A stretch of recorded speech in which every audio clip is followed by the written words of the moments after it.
हे कुठून अचानक हिंदीचं आलं मला काही कळलं नाही. सच कहें तो इन सब की जरूरत ही नहीं थी. ये हिंदी का मुद्दा कहाँ से आ गया मुझे समझ में नहीं आ रहा है. आणि हिंदी कशासाठी हिंदी, कोणासाठी हिंदी? अरे हिंदी किस लिए? मुलांवरती जबरदस्ती करताय तुम्ही. किसके लिए हिंदी? हाँ, उन छोटे छोटे बच्चों पर जबरदस्ती करते हो. कोणाला विचारायचं नाही, शिक्षण तज्ञांना काही विचारायचं नाही, कोणाला काही विचारायचं नाही. बस किसी से पूछने का आमची नहीं. सत्ता आहे, आमच्याकडे हाँ, बहुमत आहे. शिक्षा के जानकारों से कुछ पूछने का नहीं. बस हमारी सत्ता है, हमारे पास बहुमत है, तुमच्या तो हम हातात करेंगे. सत्ता असेल ती विधान भवनात, तुम्हारे हाथ में सत्ता होगी विधान भवन में. आमच्याकडे सत्ता आहे रस्त्यावर. हमारे पास सत्ता है रास्ते की, रास्तों की. तुम्हारे पास विधान भवन की सत्ता है, हमारे पास सड़क एक की पत्र सत्ता है. लिहिलं, 2 पत्र दिली, नंतर ते दादा भुसे एक पत्र दिया, 2 पत्र दिया,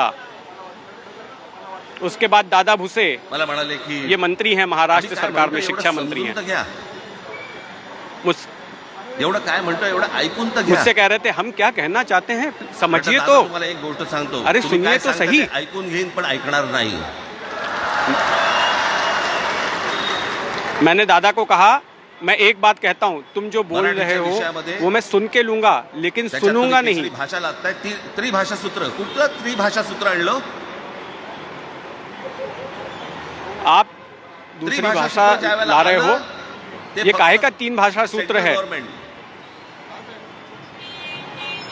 आणि राज्य सरकार, केंद्र सरकार आणि राज्य सरकार, ये जो त्रिभाषा सूत्र आया है, गोव्यासाठी म्हणून हे ये त्रिभाषा सूत्र फक्त आणलं. केंद्र सरकार और राज्य सरकार आज कोर्टात नाही, तुम्ही हायकोर्टाचा, सुप्रीम कोर्टाचा के बीच में इंग्रजीमध्ये सगळ्या गोष्टी होतात. खाई बनाने के लिए लाया गया है. हाई कोर्ट सुप्रीम कोर्ट में मला सांगायला लागले पण इंग्लिश में सब बातें होती हैं, क्या वहां पर त्रिभाषा सूत्र है क्या? केंद्राच्या शिक्षण धोरणात इतर कोणत्या राज्यातही नाही. फिर मुझको कहने लगे कि केंद्र की शिक्षा नीति है. अरे ये किसी दूसरे राज्य में नहीं है. महाराष्ट्रात प्रयोग करून पाहिला तरी दक्षिणेची राज्य तर हिंगलून महाराष्ट्र में प्रयत्न कर रहे थे ये लोग. पण महाराष्ट्र ज्यावेळेला दक्षिण के राज्य में जाके पूछो. त्यावेळेला काय घडतं आणि काय होतं हे आज राज्यकर्त्यांना समजलं असेल. महाराष्ट्र जब सुलग उठा तब क्या हो सकता है ये आज राजनेताओं को समझ में आ गया है. विनाकारण आणलेला विषय होता. मी त्याशी भोसेला सांगितलं, म्हटलं मला सांगा उत्तर बेवजह ये विषय लाया गया था. राजस्थान, मध्य प्रदेश कोणती तिसरी भाषा आणणार आहे? मुझे बताओ उत्तर घरदार प्रदेश, नहीं बिहार, पाएंगे. राजस्थान, मध्य प्रदेश में कौन सी तीसरी भाषा लाओगे? सच कहें तो वहां पर भी लानी चाहिए.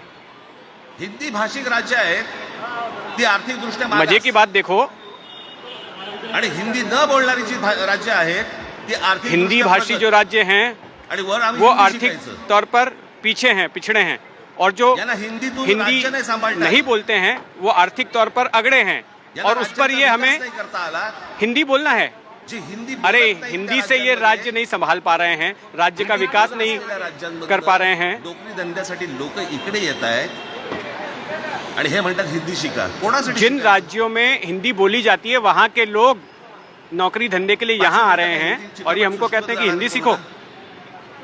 कोणासाठी शिकायचं? हिंदी भाषेबद्दल मला वाईट नाही वाटत. 5वीं पढ़ने के बाद क्या भाषा कोणतीही लड़का हिंदी श्रेष्ठच असते, उत्तमच फिल्म असते. उद्योग में जाएगा? मग ती मराठी असेल, भाषा के गुजराती बारे असेल, में तमिळ असेल, मुझे पंजाबी कुछ असेल, खराब नहीं लग बंगाली रहा है. असेल, भाषा हिंदी कोई भी असेल, अच्छी कुठची होती है. असेल. एक मराठी, भाषा उभी गुजराती, करायला तमिळ, खूप पंजाबी, कठीण बंगाली, तपश्चर्या लागते. खूप कोई भी भाषा हो. लोकांची मेहनत असते. एक लिपी उभी करायला एक खूप भाषा प्रचंड सीखने के लिए ताकद खूब लागते. तपस्या लगती है, खूब धैर्य लगता है. एक लिपी समझने के लिए बहुत ताकत लगती अशा है. भाषा काय उभ्या राहत नसतात.